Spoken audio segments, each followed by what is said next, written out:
जय माता दी मित्रों। मैं हूं पंडित राजीव रंजन शर्मा और आज का विषय है ब्राह्मणों को दान, दक्षिणा, वस्त्र दान, अन्नदान नहीं देना चाहिए। क्यों नहीं देना चाहिए? आज का विषय यही है कि मैं ऐसा क्यों कह रहा हूँ कि आपके घर में ब्राह्मण आए और उनको आप वस्त्र दान, अन्नदान और मुद्रा दान, धन दान नहीं देने। क्यों नहीं दे? तो ब्राह्मण होते कौन हैं?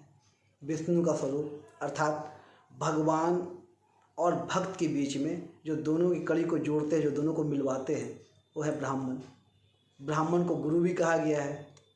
गुरुदेव अर्थात गु अंधकार, रू प्रकाश, जो अंधकार से प्रकाश की ओर ले जाए वो गुरु अर्थात ब्राह्मण। तो फिर ब्राह्मणों को दान क्यों नहीं देना चाहिए? ब्राह्मणों को वस्त्र दान क्यों नहीं देना चाहिए? ऐसा क्यों कह रहा हूँ मैं? ऐसा पाप जन शब्द क्यों कह रहा हूँ? ऐसा क्यों कह रहा हूँ इसके पीछे सुनिए। गीता में भगवान कृष्ण ने क्या कहा है? दान 3 प्रकार के होते हैं। कौन कौन? अधम, मध्यम और उत्तम। दान 3 प्रकार के होते हैं, अधम, मध्यम और उत्तम।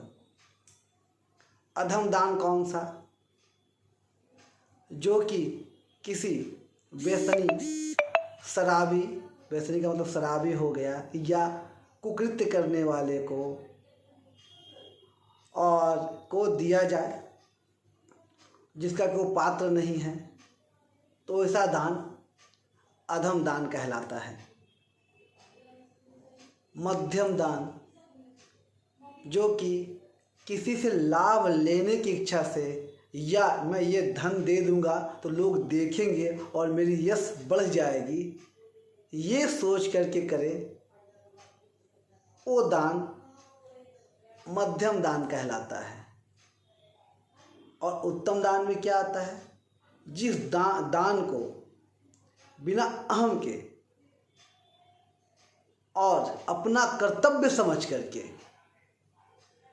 कि भाई इस दान को हम अगर देंगे तभी इनके घर का और बाल बच्चे भी हैं जिनका कि पालन पोषण होगा और इनको कष्ट नहीं होगा, उस दान से लेकर के वो अंदर से खुशी महसूस करेंगे, वो दान जिससे कि उनको भी खुशी हो, उनके परिवार, ब्राह्मण के परिवारजन भी खुश हो और सब मिल करके आपको आशीर्वाद दें, वो उत्तम दान कहलाता है। कि जो कर्तव्य समझ करके बिना अहम के और उचित दान दिया जाए, वो उत्तम दान में आता है, जिससे आप भी संतुष्ट, भक्त भी संतुष्ट, भगवान भी संतुष्ट। ना आपके मन में कोई अहम और ना ब्राह्मण देव के मन में कोई वहम, परिवारजन भी संतुष्ट। तो दान ये 3 तरह के होते हैं। हम लोग करते क्या है? खुद तो बहुत अच्छे वस्त्र पहनते हैं और ब्राह्मणों को क्या देते हैं? पंडित जी के लिए कपड़ा लेना है, कहीं गए तो अरे पंडित जी को धोती देना है, गमछा देना है, पंडित जी वाला दे दो, और वो लोग भी पंडित जी के हिसाब से कम दाम के सामान दे देते हैं और अब ब्राह्मण को देते हैं। दान देना है तो क्या देना है? हम लोग मन में सोचते हैं पंडित जी ने 1 घंटा पूजा कराया है तो उसके हिसाब से 100-200 दे देते हैं। ये नहीं सोचते कि इनका भी परिवार है, तो वो दान किसी काम का नहीं रहता। इससे अच्छा नहीं देना ही अच्छा है, इससे अच्छा नहीं देना ही अच्छा है। और जिसके कारण अगर आपने वो दान दिया और ब्राह्मण की किसी काम ही ना आ पाया वो धन, फिर उनको कहीं से लेके काम चलाना ही पड़ा, तो आपका दान तो बेकार गया ना। जब उनको और कहीं से दान लेके काम चलाना पड़ा और आपने वस्त्र दिया और उस वस्त्र को धारण करने योग्य नहीं है, वो वस्त्र कहीं उनको खरीदना ही पड़ा, तो आपका वस्त्र दान किस काम का? तो वैसा वस्त्र दान भी आपको नहीं करना चाहिए, क्योंकि फिर आप उसी श्रेणी में आ जाएंगे, मध्यम श्रेणी में आ जाएंगे और उस दान का बहुत ज़्यादा महत्व नहीं है। तो आप उत्तम की श्रेणी में आइए, जो कि भगवान कृष्ण ने खुद अपने मुख से गीता में कहा है कि दान आपको अपना अहम त्याग करके और कर्तव्य समझ करके पूर्ण रूप से समर्पित होकर के करना चाहिए, यथाशक्ति। अगर आपकी शक्ति जो है उसके हिसाब से करें, ये भी नहीं कि सब कुछ दे दें।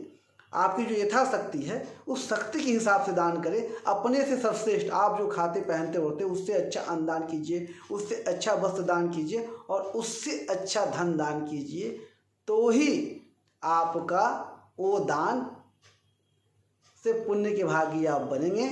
और खुद जब पुण्य के भागी बनेंगे तो आपकी यश समृद्धि अपने आप फैल जाएगी, क्योंकि आपने उत्तम दान किया है। तो आपको अगर मेरा ये वीडियो अच्छा लगे तो लाइक कीजिए, सब्सक्राइब कीजिए, शेयर कीजिए और कमेंट में जय माता दी जरूर लिखिएगा। जय माता दी।